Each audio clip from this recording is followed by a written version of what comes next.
오늘 아침에 알람 소리를 들으면서 몸이 천근만근 무겁다고 느끼신 분들 참 많으실 것 같아요.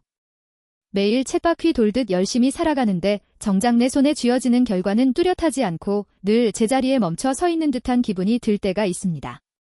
특히 주말 아침인데도 마음 한구석이 무겁고 다가올 월요일 걱정에 벌써부터 숨이 막히는 직장인이나 하루하루 생존을 고민하는 자영업자분들의 사연을 접할 때마다 참 마음이 아픕니다. 내가 걷고 있는 이 길이 맞는지, 그리고 왜 나는 남들처럼 완벽한 결과물을 빠르게 내지 못하는지 자책하게 되기 쉽습니다. 맞습니다. 지온 씨, 많은 사람들이 늘 완벽한 결과물을 내야 한다는 강박 속에서 스스로를 갉아먹곤 합니다. 기획서든 사업 아이템이든 심지어 개인의 인생 계획이든 무조건 성공한 완성품만을 세상에 보여주려 하죠. 하지만 정작 뇌과학적으로나 경제학적으로 볼 때 우리가 진짜 매력을 느끼고 기꺼이 지갑을 여는 지점은 완성된 결과보다 그것이 만들어지는 치열한 과정에 있습니다. 완벽함이라는 허상에 가려진 미완의 진화 과정이야말로 사람들을 끌어당기는 가장 강력한 무기라는 사실을 오늘 깊이 있게 다뤄보고 싶습니다.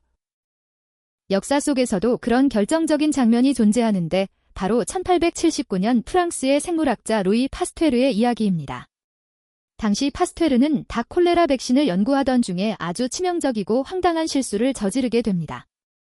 여름 휴가를 다녀오느라 실험실에 방치해 두었던 감염력을 잃고 약화된 배양액을 실수로 닭에게 주사한 것이죠.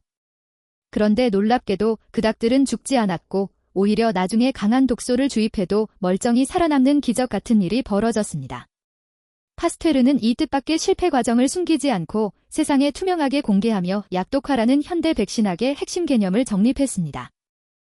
그 흐름이 정말 흥미롭네요. 일반적인 연구자였다면 상한 배양액을 주사한 자신의 실수를 감추거나 단순한 해프닝으로 넘겼을 텐데 말입니다. 파스테르는 완성된 백신이라는 결과물 이전의 실패를 관찰하고 그것을 해석해 나가는 유연한 탐구 과정 자체를 대중에게 보여주었습니다. 그의 명성은 단순히 백신을 성공시켰다는 사실을 넘어 그 미완의 시행착오 속에서 우연한 발견을 포착해낸 사고의 흐름을 세상과 공유한 용기에서 비롯된 것입니다. 실패라는 과정을 지식의 핵심 동력으로 전환시킨 역사적 사건이라고 할 수 있습니다. 하지만 현실에서 우리는 이런 실패나 불확실한 과정을 타인에게 보여주기를 극도로 꺼려합니다. 심리학에서는 이를 현상유지 편향이라고 부르는데 현재 상태를 유지하려는 성향은 새로운 시도에 따르는 손실을 회피하려는 본능에서 기인합니다. 1981년 심리학자 윌리엄 사뮤엘슨과 리처드 제크하우저가 실험으로 증명했듯이 사람들은 변화를 통해 얻을 이익보다 겪어야 할 손실과 불확실성을 더 크게 느낍니다. 결국 완벽한 타이밍과 완벽한 결과물만 기다리다가 아무런 시도도 하지 못한 채 익숙한 실패의 굴레에 갇히게 되는 셈입니다. 여기서 아주 날카로운 질문을 하나 던져볼 필요가 있습니다. 결국 파스테르도 최종적으로 백신 개발이라는 위대한 성공을 거두었기 때문에 그 실패의 과정이 아름답게 포장된 것 아니냐는 반론입니다. 만약 그가 끝내 백신을 만들지 못했다면 그저 준비성 없는 과학자의 어처구니 없는 실수로 역사 속에서 잊혀졌을 것 아닙니까? 결과가 나쁘면 그 어떤 아름다운 과정도 결국은 변명이나 자기합리화에 불과하다는 차가운 현실의 벽을 우리는 매일 마주하며 살아갑니다. 아주 예리하고 현실적인 지적이며 많은 청취자분들도 깊이 공감하실 부분입니다. 하지만 우리가 주목해야 할 핵심은 과정 자체를 투명하게 공개하는 행위가 지닌 신뢰 자산으로서의 경제적 가치입니다. 현대사회에서 대중은 더 이상 완벽하게 가공되고 포장된 결과물에 쉽게 마음을 열지 않습니다. 오히려 미완의 상태에서 문제를 해결하기 위해 고군분투하는 정직한 과정을 보며 깊은 유대감을 느끼고 브랜드와 개인에게 강력한 팬덤을 형성하게 됩니다. 과정의 투명성이야말로 불확실한 시장에서 신뢰를 담보하는 가장 확실한 장치입니다. 경제학적 관점에서도 이 변화는 이미 거대한 흐름으로 증명되고 있습니다.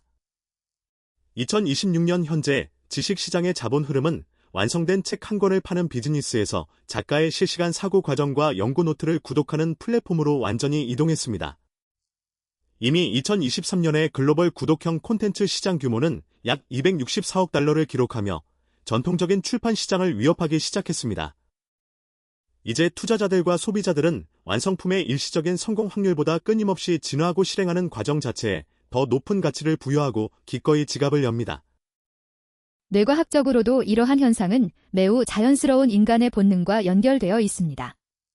우리 뇌는 이미 완성된 정답을 볼 때보다 수수께끼를 풀어나가는 과정의 미스터리와 서사에 직면했을 때 훨씬 더 강한 도파민 자극을 받습니다.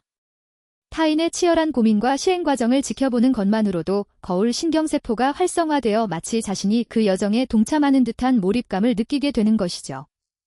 은퇴를 앞두고 삶의 허무함을 느끼시는 분들이나 매일 밤 생존을 고민하는 자영업자분들에게 이 과정의 공유는 새로운 생존 전략이 될 수 있습니다. 미래학자들의 예측에 따르면 앞으로 10년 뒤인 2036년에는 개인의 사고 과정 자체가 구독 가능한 핵심 자산으로 완전히 자리 잡을 것입니다. 2026년 현재 기준으로도 개인화된 뉴스레터나 멤버십 커뮤니티 같은 과정 기반 지식 상품이 1인당 월 평균 5만 원에서 20만 원대의 구독률을 형성하고 있습니다. 지금 당장 완벽한 결과물이 없다고 해서 주저할 이유가 전혀 없으며 내가 겪고 있는 시행착오와 문제를 해결하려는 의지를 기록하는 것만으로도 훌륭한 자산이 됩니다. 만약 지금 이 흐름에 동참하지 않는다면 미래의 거대한 지식 경제 영토에서 스스로 고립되는 결과를 초래할 것입니다. 결국 중요한 것은 완벽한 정답을 내놓는 것이 아니라 흔들리면서도 앞으로 나아가는 나의 정직한 궤적을 세상에 증명하는 일입니다. 은퇴를 고민하는 세대부터 야근에 지친 청년들까지 우리 모두는 각자의 자리에서 치열한 과정을 살아내는 위대한 연구자들입니다. 두려움 때문에 아무것도 시작하지 못하고 있다면 오늘 당장 나의 서툰 첫걸음과 고민의 흔적을 기록해 보셨으면 좋겠습니다. 오늘 방송을 마무리하며 여러분의 마음에 남겨두고 싶은 결정적인 한 줄은 바로 이것입니다. 실패의 과정을 구독하게 만드는 혁신적인 사고는 내가 완성된 결과보다 미완의 진화에 본능적으로 끌리기 때문입니다.